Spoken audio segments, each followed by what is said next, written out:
La columna de Maite. Un paseo inquieto por el arte de la ciudad.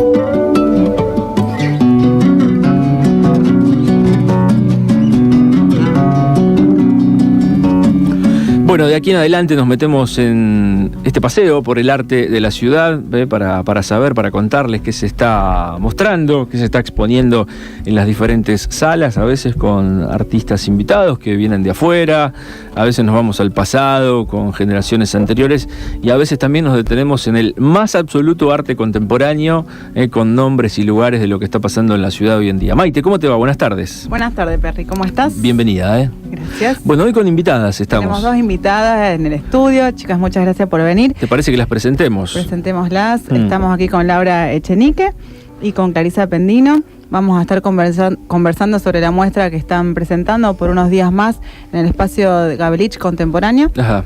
Y se podría decir que, como hicimos en la introducción de la nota, el dibujo es el homenajeado, ¿no es cierto? ¿Cómo les va? Buenas tardes. Buenas tardes. Buenas tardes, gracias por la invitación. ¿Por qué, Maite, el dibujo es el homenajeado? El espacio de Gabelich Contemporáneo consta de 13 salas. Hay dos principales, donde se pueden encontrar los dibujos de Laura, y hay una sala anexa en la que se pueden ver la serie de trabajos de Clarisa. Ajá. Bien. Son dos maneras muy diferentes de reflexionar sobre el lenguaje visual, sobre la línea, la forma, la representación, el color, y es un muy interesante contrapunto que hay entre la obra de una y otra. ¿Por qué fuera de aire? No sé si se puede decir. Una se quería presentar como artista, la otra no. ¿Cuál es esa interna? Bien. Los off the record. Los off the record no sé. Se respetan. No, pero más allá de eso, ¿funcionan en igualdad de condiciones en la muestra o no? ¿Vos te considerás, Clarisa, más ahí como curadora?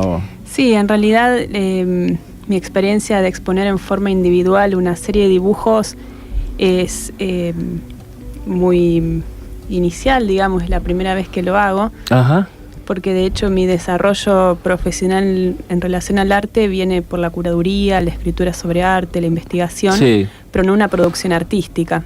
Pero como mi vínculo y mi ingreso al mundo del arte empezó por los intereses sobre los materiales y ese tipo de trabajos, siempre continuó, aunque no lo desarrollo en forma exhaustiva. O sea que esto es casi un dibujo al margen de la hoja o un espacio de intimidad lo que estoy presentando. Claro, pero bueno, seguís haciendo obra y mucha producción intelectual, se podría decir, porque yo te he visto programada cuando siempre hablamos en la agenda o mencionamos las muestras, más allá de que no hayas venido acá específicamente, estás allí en ese rol.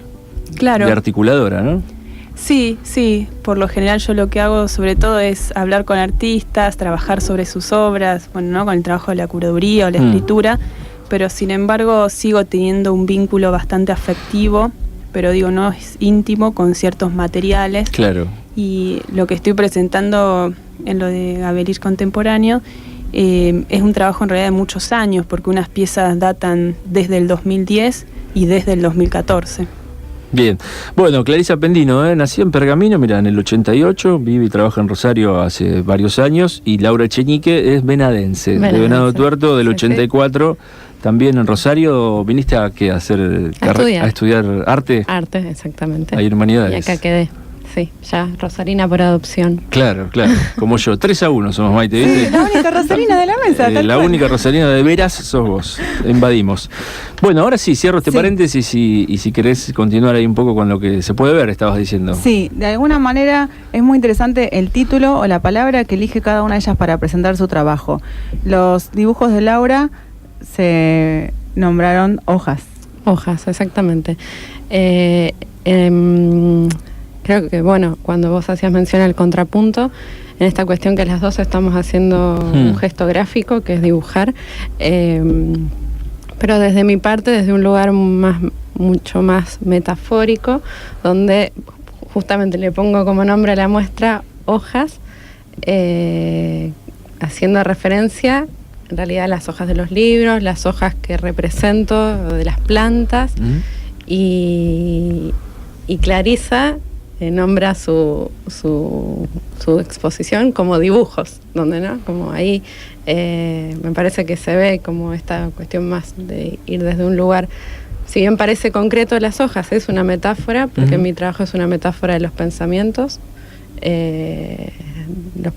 leídos de otros o los pensamientos propios, ¿no? Que como que brotan y bueno, en ella como de un lugar bien concreto bueno, por lo menos es la interpretación que haces vos, asiente, Clarice, igual, no sé qué querés aportar. A partir de Beatriz también hacemos, exactamente. Sí, creo que es interesante cómo quedó conjugada esta dupla, porque fue casi azarosa la presencia de nuestras dos muestras conviviendo en un mismo espacio, y como decía Maite, verdaderamente quedó como un contrapunto donde por un lado estaría tal vez como una representación o una búsqueda, una representación de un referente, de hojas, libros, plantas y demás, con toda esa construcción metafórica. A ver, decime qué es la construcción del referente. Y el referente es la representación de lo que está afuera, ¿no? De la realidad, de lo percibido a través de los sentidos, sobre todo de la vista. Y ahí en la muestra de ustedes el referente sería...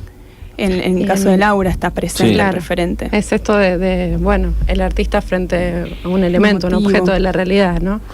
En mi obra hay una representación clara naturalista de esos elementos. Objetos. Está bien, porque yo quiero que la gente que está del otro lado también se grafique, ya imagine lo que de qué estamos hablando, ¿no? Sí, al ingresar a la muestra, en la primera sala hay un trabajo muy grande sobre papel, está trabajado con acuarelas y lápiz color. Sí. Y hay una serie de objetos que van acompañados de libros, de algún modo están apilados, están conviviendo y puede percibirse como un autorretrato, como charlábamos hace un rato, ¿no? Sí. Ahí vos elegís algunas lecturas que para vos son referentes, el mundo de la poesía, el psicoanálisis y algunos objetos que por algún motivo elegiste esos y no otros para presentarte. Exactamente, eso sí, es una especie de autorretrato o de mapa vital para mí, porque los libros son para mí compañeros incondicionales en momentos de la vida que uno necesita ahí aferrarse a algo, ¿no? Sí. A algo concreto. y bueno, y así fue la elección de los libros, y es como son libros apilados que en la base tienen mis bases, que son el psicoanálisis, la poesía y el arte, y de ahí va creciendo esa pila que se sostiene como una especie de tensión. Ajá.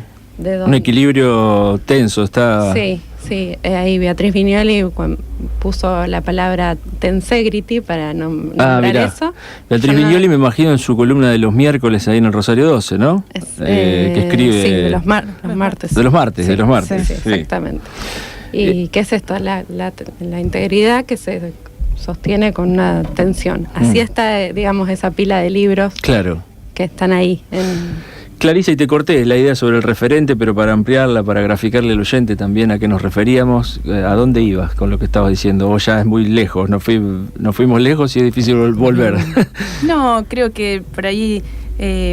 hacia lo que había preguntado Maite sobre la manera de nombrar que cada una tuvo sobre su muestra, en el caso de Laura las hojas como una metáfora, pero también donde, existe un referente en su modo de dibujar, ¿no? Siempre hay cosas visibles y si ella se relaciona de algún modo con esos objetos, y en mi caso es algo concreto, se titula Dibujos y no hay una representación de nada salvo una experimentación o una observación y análisis de la hoja y el grafito. Ajá. De hecho, la materialidad es esa, grafito, y hay 2 piezas de óleo pastel, pero que no representan nada. Claro.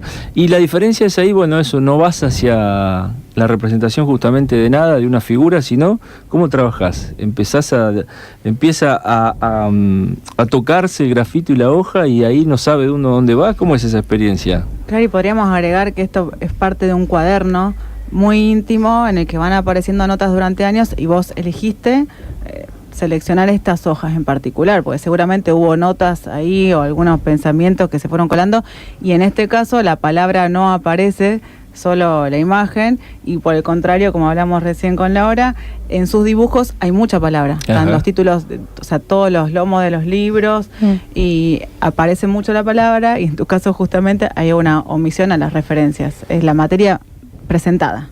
Sí. Esa libreta que está abierta para poder que cada uno de los dibujos de las páginas dibujadas se enmarquen y se expongan, fue una libreta de dibujos, no fue una libreta de anotaciones. Justo acá traje una libreta que es de anotaciones, pero esa libreta solo tuvo lugar de los dibujos. Porque yo cuando ella decía anotaciones, me imaginé si se le consideran anotaciones a dibujos, sin palabras también, ¿o no? Sí, puede ser. Yo creo que sí. Pero, puede haber algo ahí, no sé, del garabato, algo de volver a disfrutar ese momento del material puro, ¿no? En realidad esa expresión que vos mencionaste de apoyar el grafito sobre la hoja y ver qué pasa es casi la experiencia que desarrollé, ¿no? No hay un pensamiento explícito o desarrollado. Sobre voy a dibujar algo, ¿no? Sino es simplemente eso, que la mano trabaje con el grafito. De hecho hay algunos que son como grafismos sueltos bastante irregulares que están literalmente hechos en el colectivo, con ese movimiento, entonces la mano sola se deja estar por el movimiento del colectivo, digamos, del movimiento y de saltar.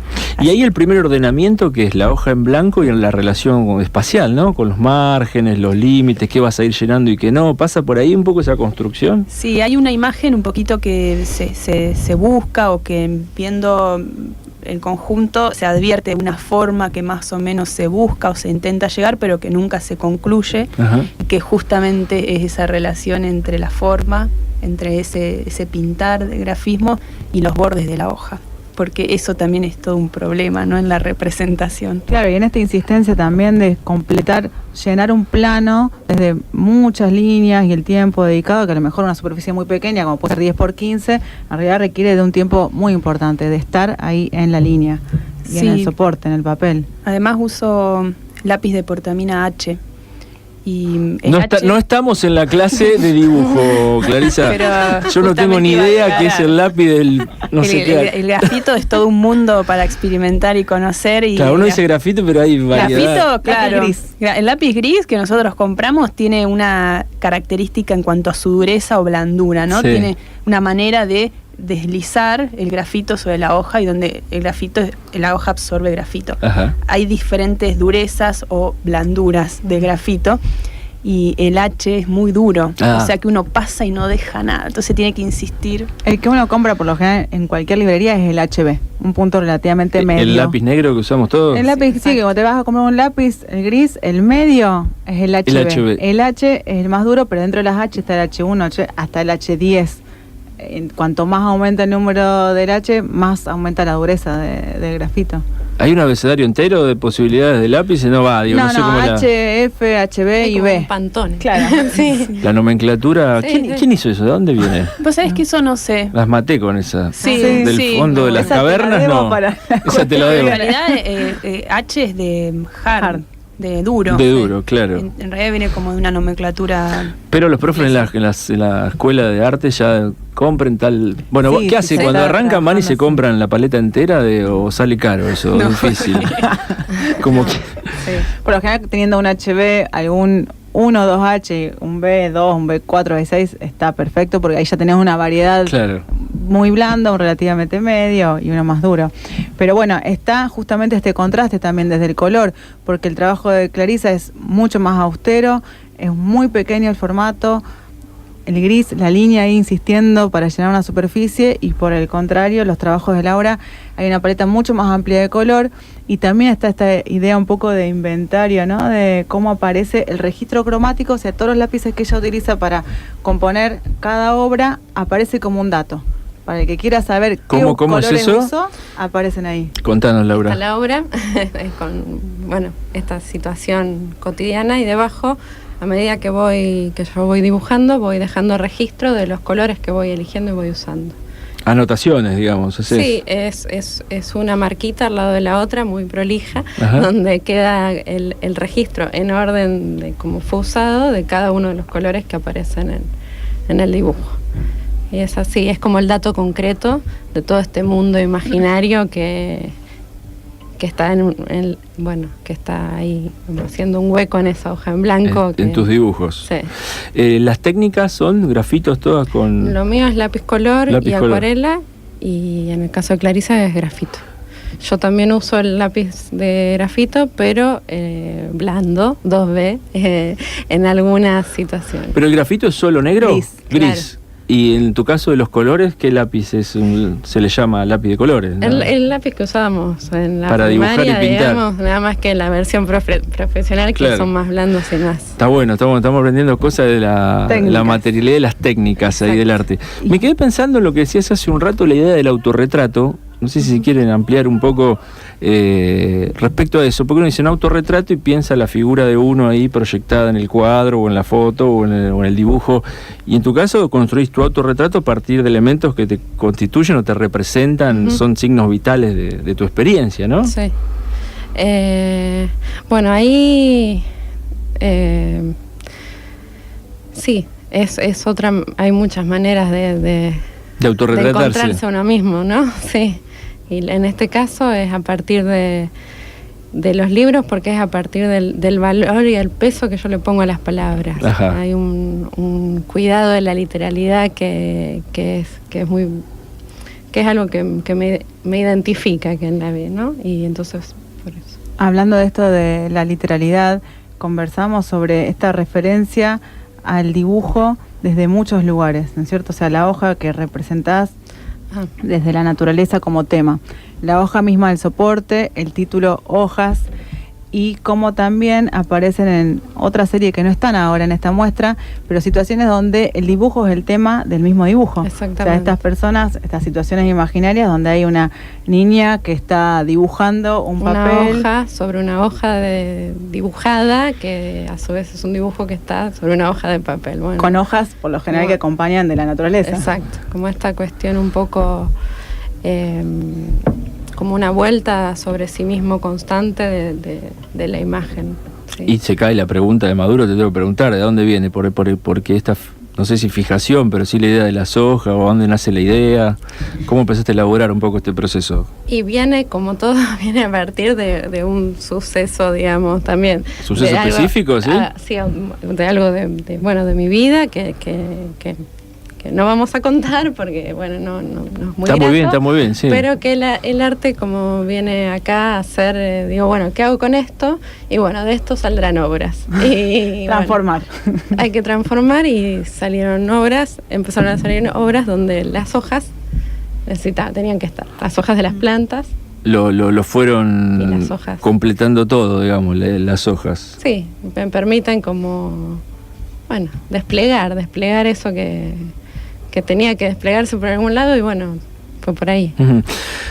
No me respondieron igual lo que yo les preguntaba bien, por ahí apelo un poco a su faceta de historiadoras del arte o de analistas del arte, la idea del autorretrato, no la representación de la figura propia.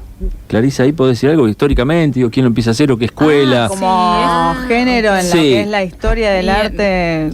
No sé si quieren la historia del arte del mundo mundial, sino referencia, decir, bueno, ¿cómo autorretratarse a través de algo que no soy yo, digamos? Porque uno lo primero que supone es eso. Claro, en realidad el tópico del autorretrato del artista comienza dibujándose frente a un espejo con los atributos del pintor.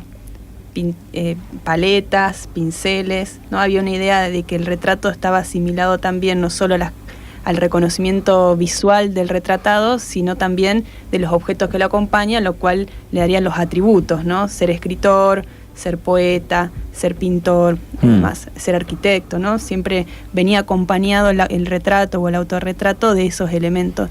Y después ya me parece que en el siglo XX eso quedó un poco más deconstruido y ampliado a una idea de visión de uno mismo, segmentada, más interna, ¿qué cosa? Segmentada, también vinculado a objetos, pero que no objetos que refieran a los atributos de la práctica, es decir, un pincel, sino, no sé, estoy pensando ahora en un autorretrato de Berni que se llama Autorretrato con cactus, y es una plantita de un cactus, pero el modo en que está representado y configurado el rostro de ese muchacho joven, de ese joven Berni, da cuenta de sus emociones, de su mirada, ¿no? Hacia dónde mira uno en ese retrato. Y creo que en el arte contemporáneo, ya me parece hace unos 50 años, no solamente en el arte contemporáneo, eso quedó también más vinculado a objetos personales, a visiones internas más amplias, a metáforas, ¿no?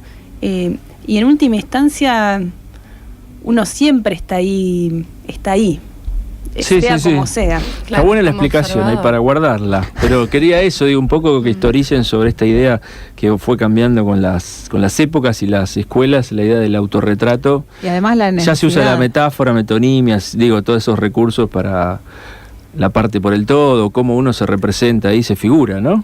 Y la cuestión de la necesidad y la función que tiene un género dentro de la pintura en la historia del arte, porque en algún momento era un modo de documentar o de dar cuenta quién era esa persona o qué estatus tenía o qué tipo de poder ejercía, y ya ahora son elecciones que uno hace a nivel personal en cuanto a la obra, si quiere o no mostrarse, cómo se muestra o está qué bueno. representa. Porque como la idea del retrato, ¿en qué siglo? ¿XVI, XVII? Era yo estoy acá, soy Y el esto. retrato histórico, retrato histórico. de ¿Quiénes son algún los reyes retratados? un rey, Reyes.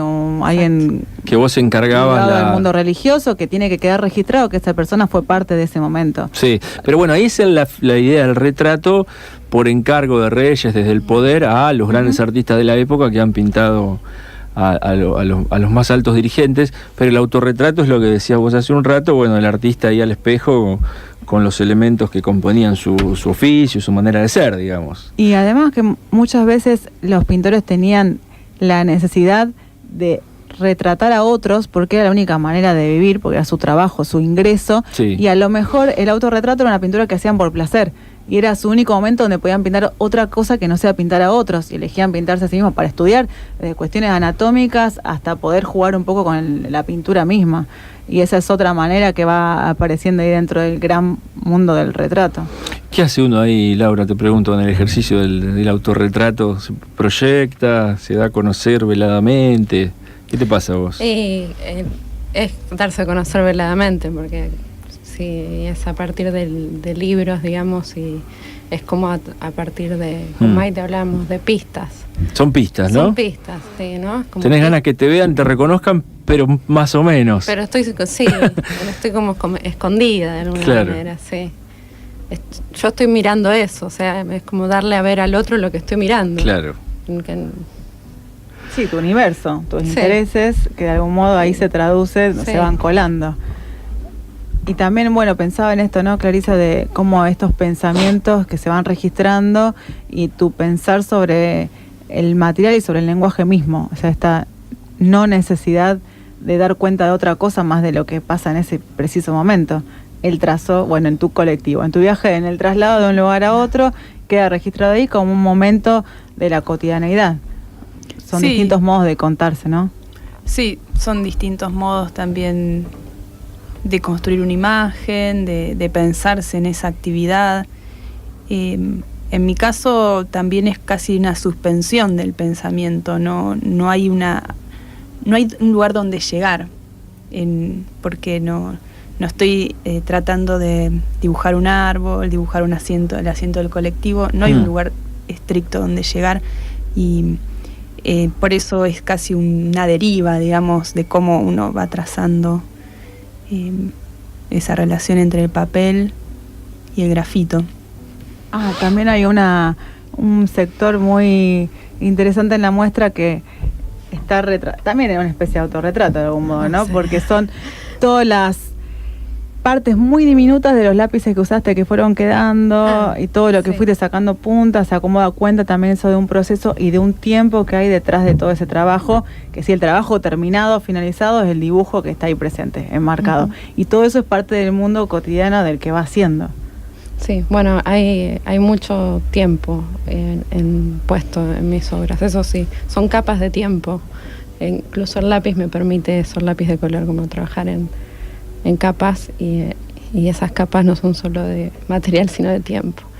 Y bueno, esos son los restos de ese tiempo que pasé dibujando, ¿no? Los lápices que quedaron gastados y todo el... lo que exhibís ahí. Sí, están ahí, en una biblioteca chiquitita. Sí, como un pequeño altar también se podría pensar, ¿no? Bueno, lo que fuiste durante ese tiempo y lo que quedó de ese proceso de trabajo. Sí. La saco un poco de la muestra específica que están allí exponiendo en Gabrilich Contemporáneo, Pueyrredón 611, se puede visitar hasta... Este sábado inclusive. Hasta este sábado inclusive. Bueno, vienen las dos, digo, me imagino, en formación individual, o han pasado por talleres, clínicas, etcétera, por las instituciones, analizan y piensan también la escena contemporánea rosarina. Bueno, ¿qué está sucediendo ahí? ¿Cómo la ven? ¿Qué pasa entre sus colegas en relación a por ahí a esta posibilidad de mostrar colectivamente o individualmente, que vos ahí haces un laburo intelectual? Sí, yo creo que, bueno, ayer, por ejemplo, inauguró una nueva galería en la ciudad, lo cual siempre es algo para festejar, no solamente porque una galería de arte motiva, estimula, algo que finalmente es importante para el arte y para los artistas, que es su comercialización, su visibilidad, y también una galería da espacios de exposición, hasta de formación, ¿no?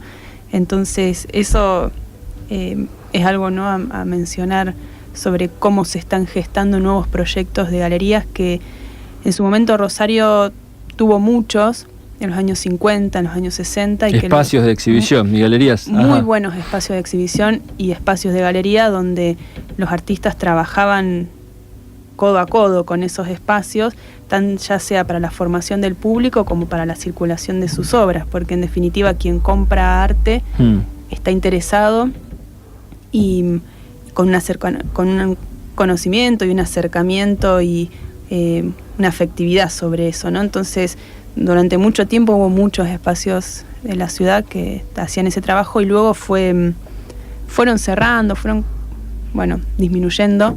Y ahora hay un momento donde me parece que las galerías de arte contemporáneo están teniendo un lugar importante para la ciudad, ¿no? Bueno, de hecho esto se produce en una galería. ¿Y es un punto central ese, la relación entre el arte y los artistas y los compradores, o es un efecto, por supuesto que es lo que sostiene por ahí el mercado del arte, pero es un efecto secundario? Por ahí puede haber muchísima gente que solo va a las muestras, visita y no compra. ¿Cómo lo ves eso? Y hay mucha gente que va a las muestras y visita y no compra. Sí, por eso digo.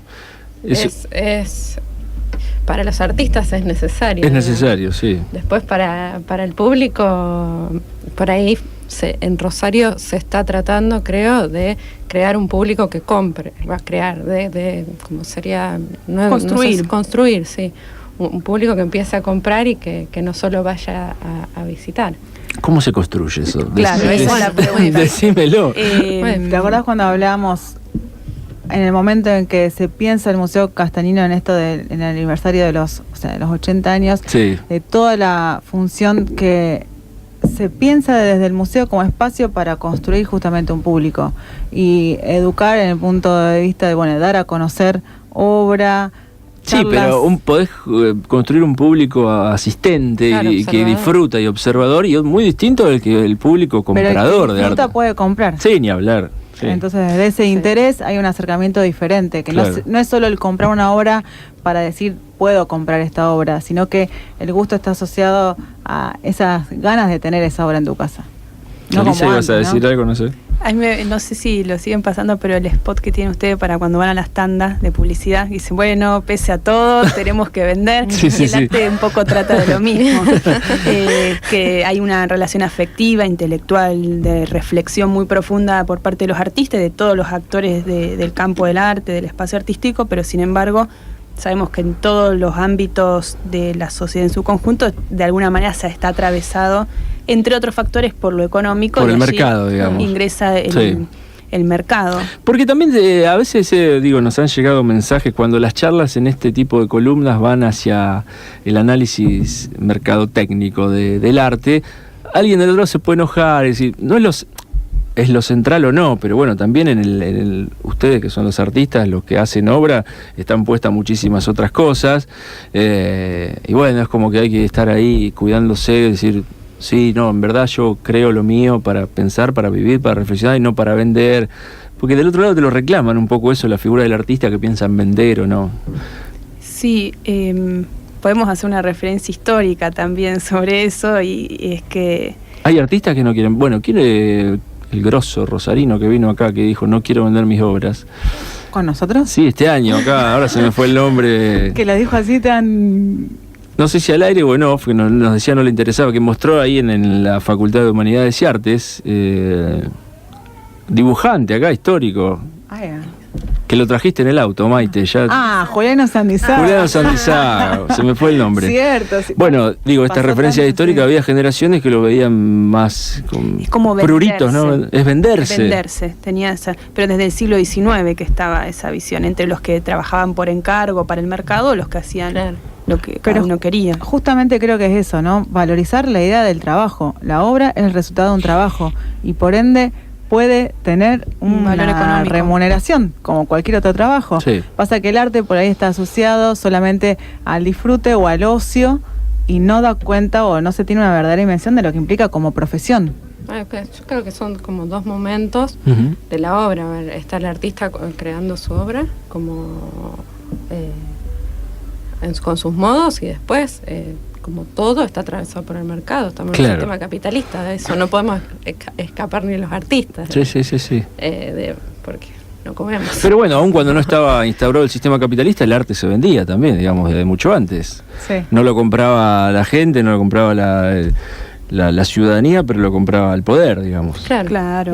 Sí. Estuvo asociado a eso. La idea me parece que en la que uno está... pensando cuando dice, bueno, desarrollar un arte en la comercialización del arte tiene que ver con incluir otros públicos más amplios, que no sea solamente a lo mejor el poder. Claro. Bueno, se nos fue el programa, las 4 de la tarde, 1 minuto, cuando las charlas se aceitan, se ponen cada vez más, se liberan, tenemos que cortar porque el tiempo es tirano, nunca se dijo esto. 1 minuto para una invitación. Sí. Hoy inaugura en el Museo Histórico Provincial de Rosario, Dr. Julio Mar, La luz en la tormenta, arte moderno entre dos guerras. Ahí está. ¿A qué hora? A las 19 horas. 19 horas. Bueno, Clarisa Pendino, muy amable. Muchas gracias por la invitación. Muchísimas gracias, te vamos a seguir convocando. Gracias. En otras oportunidades, y lo mismo para Laura Echenique. Muchas gracias. Muchas gracias. Visiten su muestra en Gabelich Contemporáneo, Pueyrredón 611. Maite, te veo la semana que viene. Hasta el jueves, Perry.